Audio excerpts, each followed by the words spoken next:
Episode 10, Maine, the Wendigo of the Northern Forests. Welcome to USA, Myths and Legends, the podcast that delves into the chilling folklore and captivating tales from every corner of our vast nation. Tonight we journey into the frigid heart of Maine, where the whispers of a monstrous legend linger like the winter chill.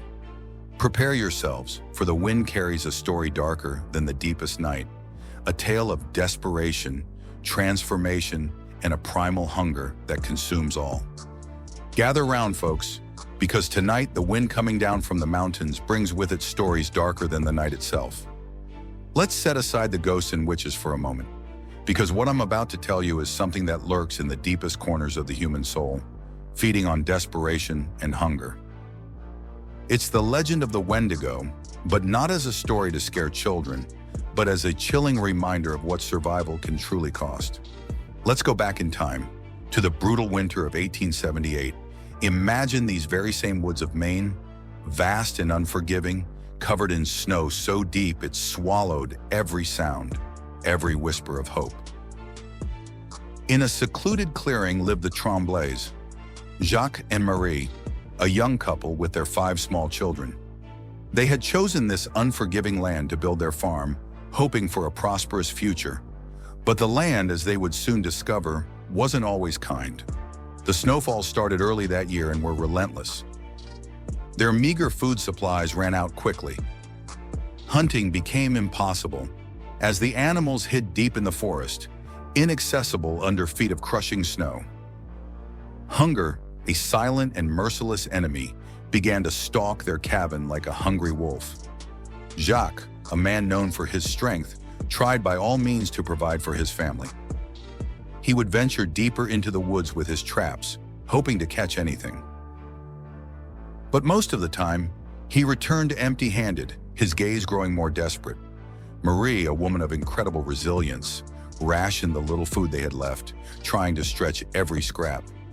But hunger is a merciless enemy, and it gnawed at their very beings.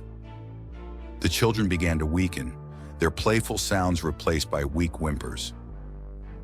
Their eyes, once bright with childhood wonder, now held a premature sadness. Jacques and Marie would look at each other in the suffocating darkness, the fear gnawing at their souls more intensely than the emptiness in their stomachs. It was then that something began to subtly, yet terrifyingly change in Jacques. The constant gnawing hunger was consuming him, eroding his very essence. He became more irritable and increasingly silent, lost within himself. His eyes took on a strange, almost feverish glint.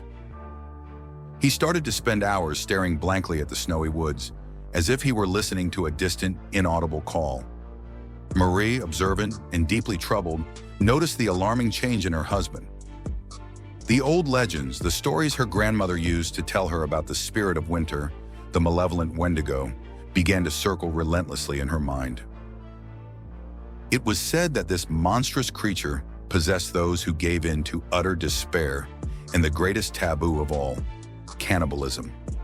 One night, the darkest and coldest of all, the hunger within the cabin became an unbearable torment.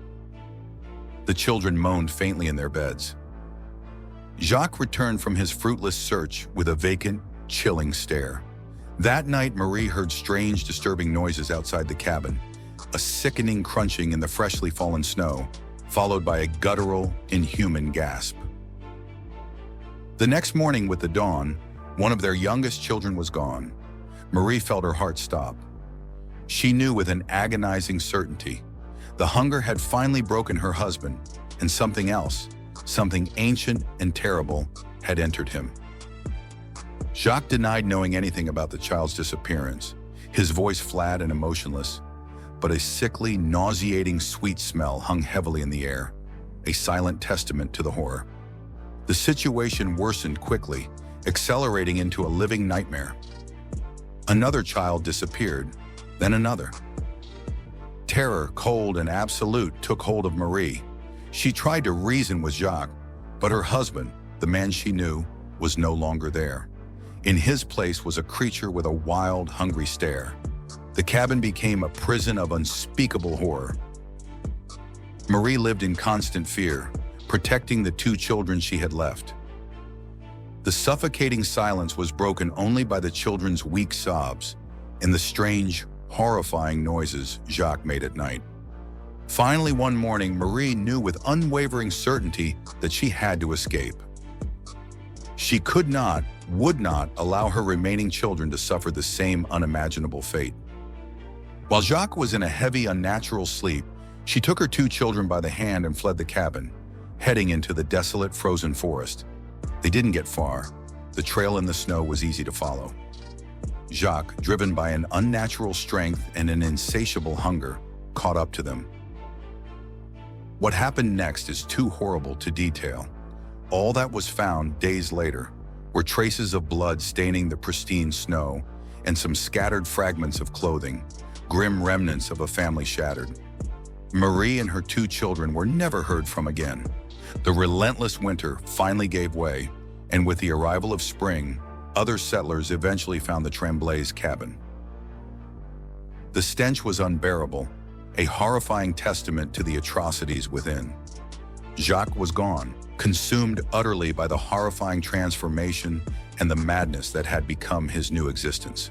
For years, stories, hushed and chilling, were told of a bestial creature roaming the deep woods, a man with an insatiable hunger and a heart of ice.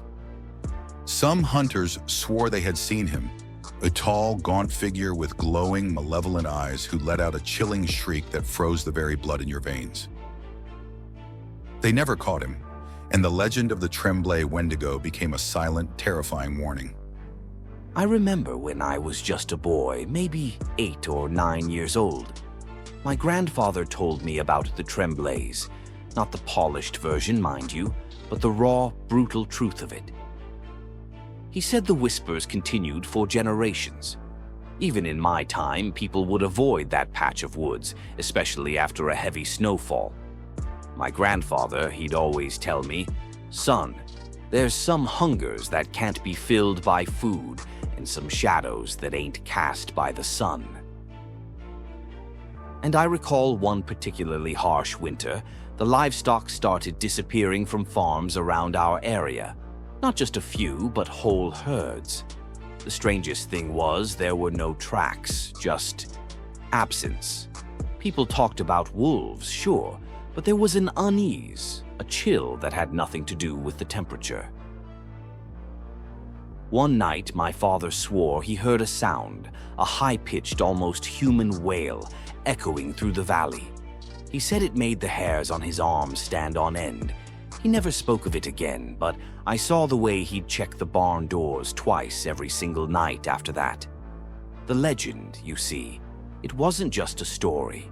It was a lingering presence, a silent threat that kept us all just a little bit more on edge when the snow fell deep and the nights grew long. So folks, as we gather here tonight, surrounded by the deepening darkness of the Maine woods, remember the tragic story of Jacques Trembley. Remember that hunger in its rawest, most primal form can drive us to unimaginable, unspeakable limits. And remember that sometimes in the deepest, most desperate corners of human despair, dark forces can awaken, both within and outside of us, forces that linger long after the snow melts and the sun returns. And if you ever hear a long, sorrowful, almost human howl in the distance, especially on a frigid winter night, remember that it might not just be the wind. It might be the echoing cry of a monstrous hunger, forever roaming these ancient forests. Join us tomorrow as USA Myths and Legends takes you to the rugged coast of Maine for another mysterious story. You won't want to miss it. Until then, stay curious and keep listening for the whispers in the dark.